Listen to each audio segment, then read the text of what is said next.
వాళ్ళ సత్తెనపల్లి పర్యటన అనేది మనం చూస్తే ఇది చాలా ఆయనకి నటనలో ఏదైనా అవార్డు ఉంటే ఆస్కార్ మించిన అవార్డు ఇవ్వాలి ఆయనకి. ఎందుకంటే సత్తెనపల్లి పర్యటన దేనికోసం ఎందుకోసం అని చెప్పి నేను ప్రశ్నిస్తా ఉన్నా. ఎందుకంటే నాగమల్లేశ్వరరావు అనే వ్యక్తి ఎవరైతే ఉన్నారో రెంటపాళ్ళ గ్రామానికి ఉప సర్పంచ్. రెంటపాళ్ళ గ్రామం తెలుగుదేశం పార్టీకి బలమైన గ్రామం అది. మరి ఆ గ్రామంలో ఆ రోజున్న వైకాపా పార్టీ తరఫున ఉప సర్పంచ్ గా ఉన్న వ్యక్తి, ఆయన ఆత్మహత్య కారణం ఎవరు? జగన్మోహన్ రెడ్డి. ఎందుకంటే ఎన్నికల సందర్భంగా తాడేపల్లి ప్యాలెస్ నుండి నాయకులకి అందరికి మెసేజ్లు పంపించి తిరిగి మనం అధికారంలోకి వస్తున్నాం అని చెప్పి అసత్యాలు చెప్పి ప్రోత్సహించి బెట్టింగులు కాయించటం మూలాన ఎన్నికల ఫలితాలు వచ్చిన తర్వాత ఆయన కోట్లాది రూపాయలు డబ్బులు పోగొట్టుకున్నాడు అనేది జగమెరిగిన సత్యం. మరి అటువంటి వ్యక్తి మరి డబ్బులు కేవలం జగన్మోహన్ రెడ్డి యొక్క ప్యాలెస్ నుండి జరిగిన ప్రచారం వల్ల బెట్టింగ్ లో పాల్గొని ఉన్న ఆస్తిని కోల్పోతే దిక్కుచోసక ఆత్మహత్యానికి పాల్పడితే ప్రభుత్వానికి ఏంటి సంబంధం అని చెప్పి నేను అడుగుతా ఉన్నా. నాకు గుర్తున్నంత వరకు నాగమల్లేశ్వరరావు అనే వ్యక్తి చనిపోయింది జూన్ 9వ తారీఖున. చంద్రబాబు నాయుడు గారు ఎప్పుడు ప్రమాణ స్వీకారం చేశారు?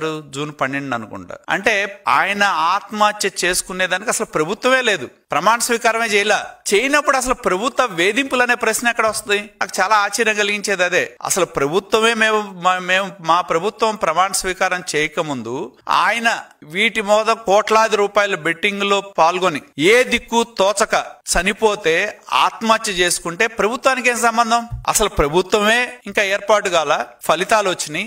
ఏ పార్టీకి, తెలుగుదేశం పార్టీ కూటమి పార్టీకి మెజార్టీకి వచ్చిందనేది స్పష్టం అవుతా ఉంది. 12వ తారీఖున నాకు గుర్తున్నంత వరకు ప్రమాణ స్వీకారం చేసింది. నాకు తెలిసి ఈయన చనిపోయింది ఎన్నికల ఫలితాలు వచ్చిన తర్వాత. అసలు ప్రభుత్వం ఏర్పడక ముందే ప్రభుత్వ వేధింపులు అని చెప్పి దానికి ఒక బ్యానర్ పెట్టి ఆయన ఇవాళ ఒక రాజకీయానికి శవయాత్రకి తెరదీశాడు.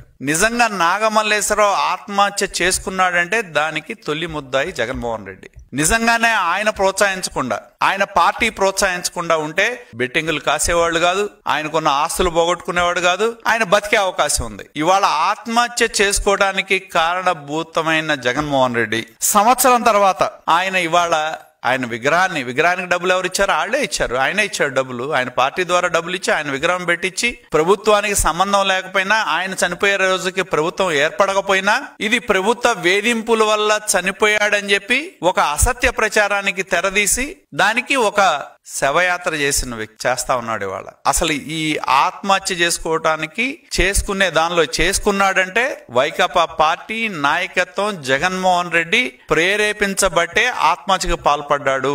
ఈ హత్య ముమ్మాటికి జగన్మోహన్ రెడ్డి ప్రేరేపిత హత్య.